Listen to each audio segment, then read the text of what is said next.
This One News update is brought to you by the new ANZ.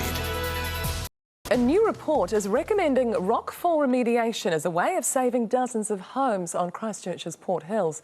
The report was commissioned by the Canterbury Earthquake Recovery Authority, but despite the findings, Sarah says it's no longer investigating mitigation options. Ali Pugh reports. Kim Preston built his house upon the rock, but it's the rocks above that have landed him in the red zone. And we always imagined that they'd be able to remediate the rocks and deal with the issues that we had. He's one of 136 Port Hills property owners who are asking for a review of their land zoning. But despite extensive and expensive remediation work, Sarah says it won't be taking this into account in its review. It sort of doesn't make sense, and I guess that's the hardest thing for the layman. It's been made harder too by the recent release of Sarah's own report. It says mitigation options have been recommended based on highly detailed 3D modelling.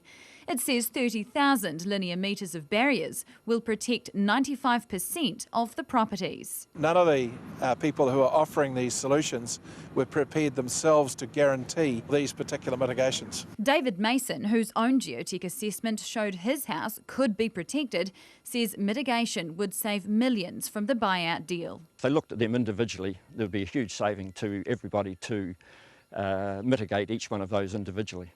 The City Council is currently looking at changes to its district plan, which would include potential controls for rockfall protection work that would aim to stop boulders like this one.